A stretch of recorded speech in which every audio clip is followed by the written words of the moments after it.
A lot of Americans are not happy with what's happening in the US, but there has been a massive increase in Americans. General living costs have gone up in Portugal. The wages in Portugal, they don't rise according to the increase of the price. So it's become a very expensive country for us, for the locals. So that's a bad thing. It's a bad thing, in a sense.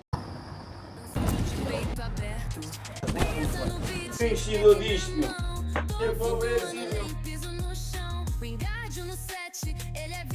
Faz magia no som, faz virar bailão. Paulada com flow, suando no escuro, meu corpo. I arrived in Lisbon at night, and the city felt awake in a way that I did not expect. It wasn't loud, but the lights, the sounds, the people, everything pulled me in a subtle way. I've been hearing that Americans are moving here in huge numbers, and that locals have mixed feelings about this. But I wanted to hear for myself what's actually happening, directly from the people who live there. So before I saw anything else, I met up with a local who's watched this change up close. And this was just the beginning, because on day 2, I ended up talking to even more people, including a firefighter and longtime residents who shared strong opinions. But first, this is where the conversation began. David, what's up, man? How's it going, This dude? was difficult. Good to man. see How you. you doing? Is Lisbon like a pretty big party scene? Well, yes, you could say that. Lisbon has become pretty popular all year round. People do come to like here because of the safety. You know, Safety. Yeah, the crime rate is very low. Real. Petty crime we do have, obviously. Theft, you know, pickpocketing, that kind of stuff. But it's a very safe city. Gotcha. You can walk around the city at any given time of the day or the night. Nobody will bother you. Gotcha. You know? It's become popular, and generally speaking, people are nice. You know.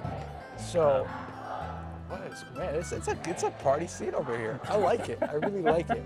So, I saw something that said that people are like flocking and moving here a lot. Yeah, that's another phenomenon. That's true. A lot of people have come here in the last few years. A lot of Americans, actually, Americans and Canadians, have really become, especially when it comes to the U.S. A lot of Americans are not happy with what's happening in the U.S. And I'm not talking specifically about having this or that president right now. I'm not talking about, most of them they say, yeah, okay, we don't agree with him. So a lot of people have come here, but then also if you have a good pension in the U.S., it'll stretch much wider here. You have a nice climate. You have, again, crime rates down. Relatively cheap flights if you want to travel to the US. And ever since the pandemic also, you have a lot of digital nomads working here, and if necessary, 3-4 times a year scoot over to the US or whatever, actually, not just the, but there has been a massive increase in America. It's cost of living way lower, way cheaper here. It is still lower, yes. It has risen, but it still is way lower. Now, how are the locals receiving the influx of people coming in?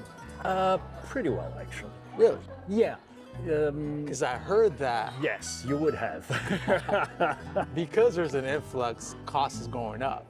That And the is locals that is true. However, it's not something that you can blame exclusively on the influx of tourism or anything like that. You know, general living costs have gone up in Portugal. The whole situation with the Ukraine has not helped in that sense. But then also what you do have in Portugal is the fact that the prices have come up. There is no real means of controlling them because Portugal being a very small economy, there are no financial cushions. Now, people that come to live here, do they assimilate pretty well, pretty quickly? They do. They do for several reasons. First of all, obviously, they want to come here, so that helps. Secondly, as I was mentioning before, if you move somewhere in Portugal, even if it's in a backwater of some village, anywhere, you get assimilated very easily. It's not just coming from you, but also the people. They're very welcoming. Really? Portuguese are pretty welcoming. They will not be imposing.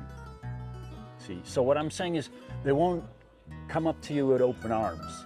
They'll not impose themselves, but they will be receptive. And if you talk a little bit, and if you go to the cafe and start talking to people, they will easily accept you. Do most people speak English here? Most do, especially younger generations. Gotcha. The cons. Oh, they are the cons. Well, there is one thing that people say about the Portuguese, which is cool. They say, oh, they're very laid back, they're relaxed people. There's nothing really hectic going on. That can sometimes drive you nuts. If you work here and if you depend on somebody who is very laid back constantly, which is what I do, because, for example, I work freelance, as I was saying, in advertising. So I work mainly with advertising agencies. They send me their briefings and their projects and so forth. But I do depend heavily on whatever they send me. And I do have a deadline, which is probably the same deadline that they have. But it means that for them, it means, well, it'll get done, it'll get done. Yeah. The Portuguese are fiercely proud of something. There is no translation in Portuguese, in English, actually in no other language. They call it, it's a verb, it's called desenrascar. Desenrascar is something like solving a situation at the last minute, and actually doing it well enough for it to stick.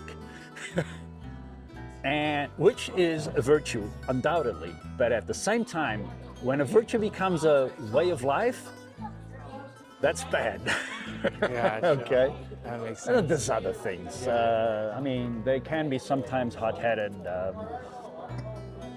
The whole relaxedness, being so relaxed, can drive you up a wall sometimes. Being in a way so relaxed, things get done very slowly in Portugal.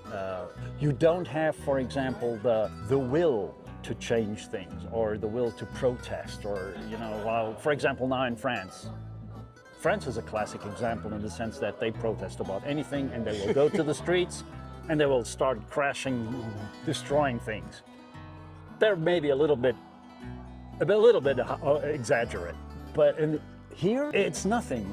Politicians pretty much do what they do, and then we say, oh well, what can you do? and you can do things, but there's always this option. The Portuguese are they tend to conform to the situation.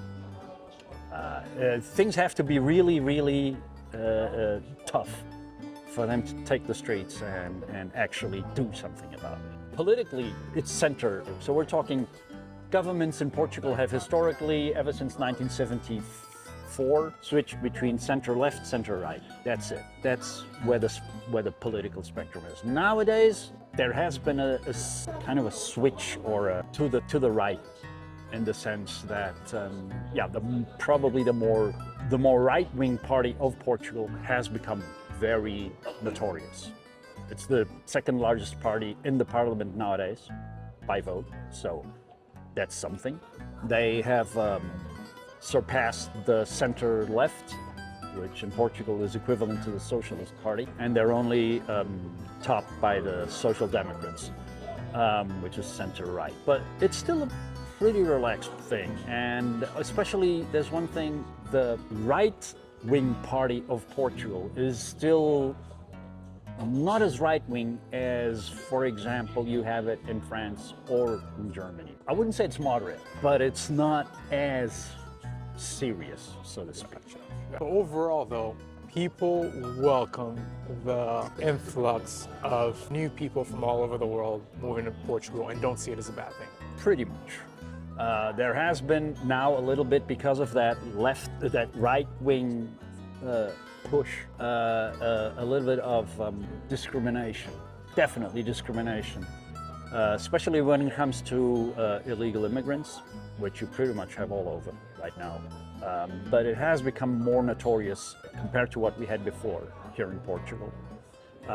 It is a situation, it is a problem. Portuguese laws still are in a sense, very lax when it came to that. So there was a very lax control over it, which is, bad for everybody in the sense. It's bad for the country because obviously there's no control of immigration. It's bad for immigrants because they get exploited. They get exploited. Being here, they get exploited.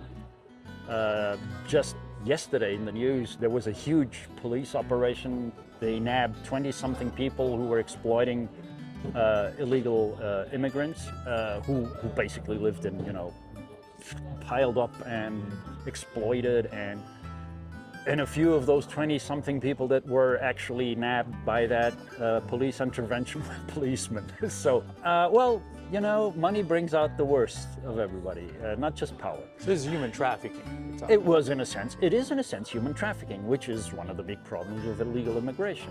That's what's happening in the Mediterranean and in the channel crossings from France to England and so forth.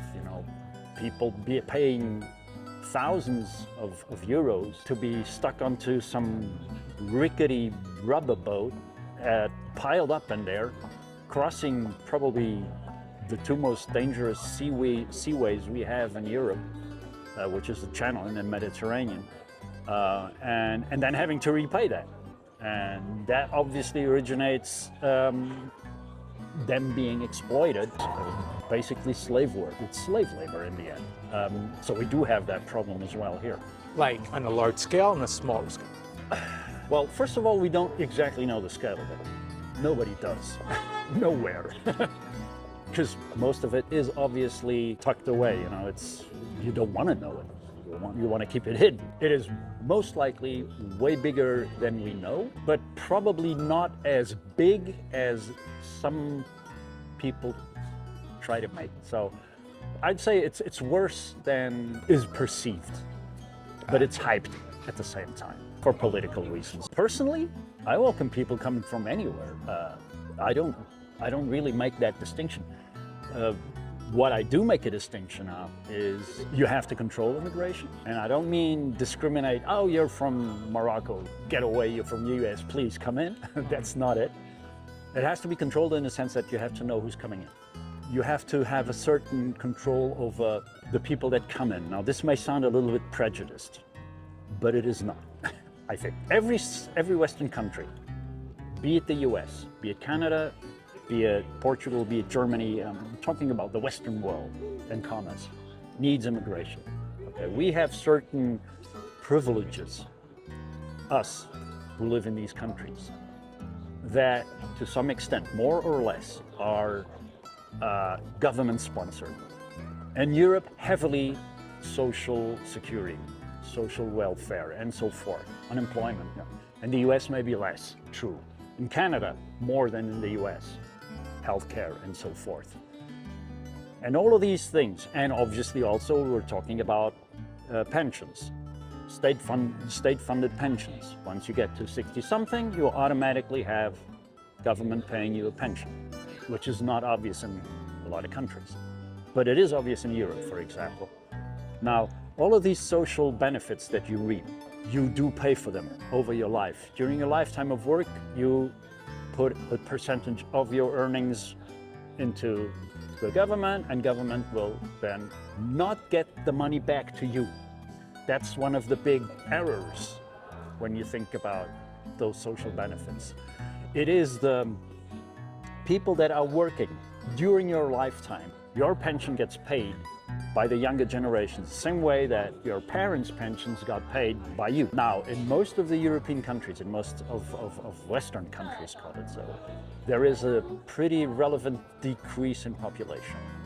People are getting older, way older, and the birth rate is going down. So suddenly you have a situation which is a lot of people getting old, stopping to work, starting to get pensions, living way longer than they used to.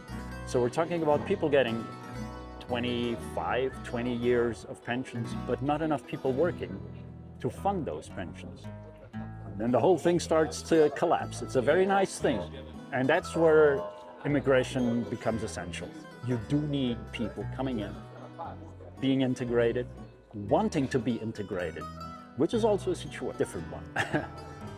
but working to keep all of these things in order, Yeah. That's also one of the reasons why most countries in Europe, Portugal, France, Germany, England, all of them, are gradually each year rising the pension age. France just now, they have a 62-year, I think, pension age, which is the lowest in Europe.